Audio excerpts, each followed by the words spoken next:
Good morning, everybody. I'm Pierre Roberge, the Daily Trader. It is June 27th. It is Sunday.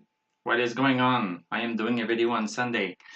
Well, yes, I decided to do a weekly recap and to look at Palantir. In this case, we are going to look at Palantir today from a technical perspective, but from a weekly perspective on the weekly chart. I feel like this is interesting for people that are looking for more long-term technical analysis insight. And it also helps frame what is going to happen during the next week. I am still not a financial advisor, so still do your own research, make your own decisions.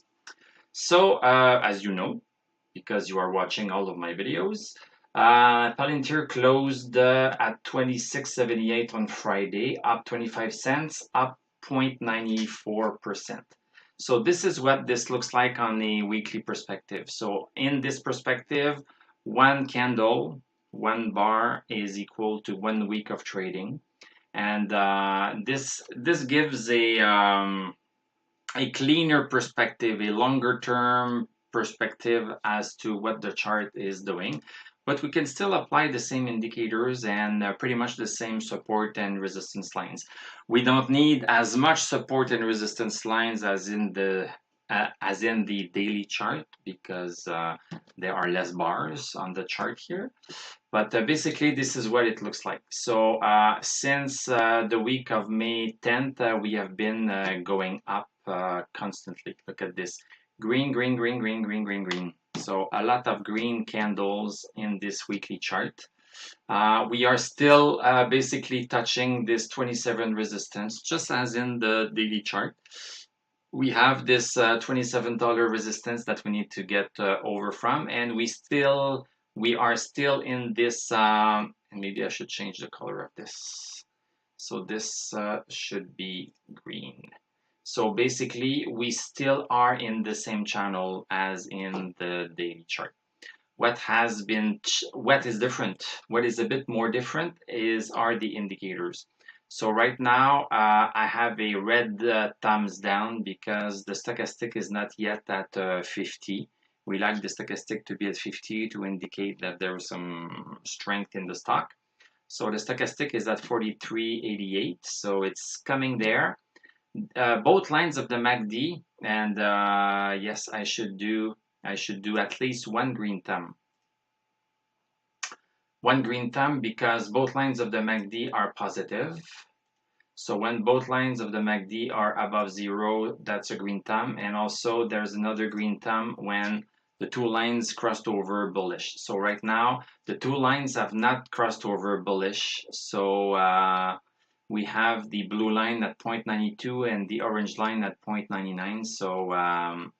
So from a shorter term perspective, the MACD is still a little bit bearish, but it's coming around quite nicely. And my favorite indicator, the DMI, still considers Palantir in a bullish move from a weekly perspective. So that's great from that part. So we are going to get some velocity on the daily chart of Palantir once the weekly chart has everything as a go, like stochastic over 50 and also the MACD crossing over.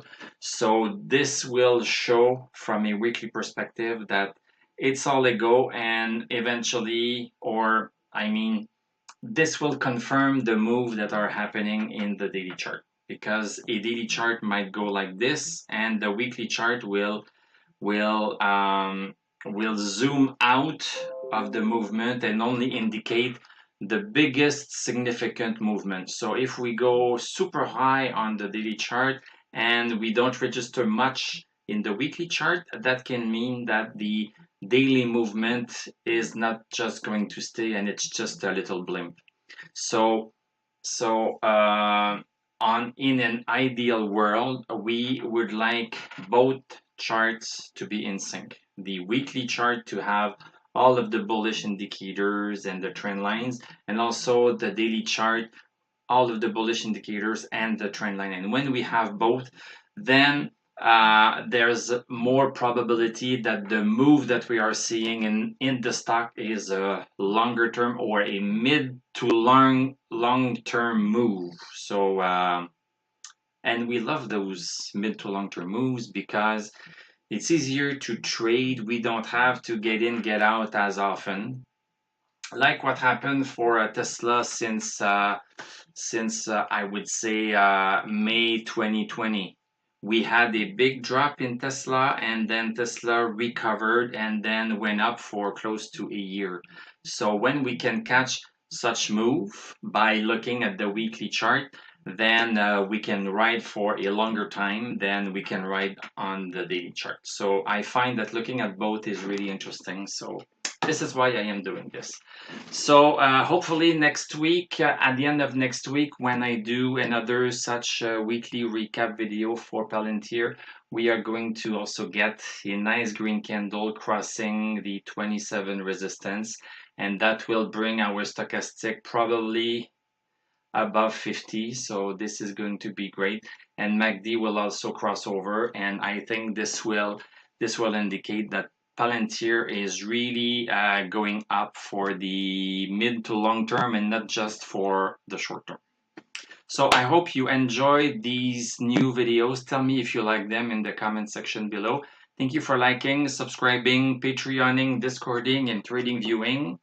It is Sunday, so I'm going to wish you a good rest of the weekend. We are going to talk tomorrow on Monday at the end of the day. And I'm going to tell you à la prochaine.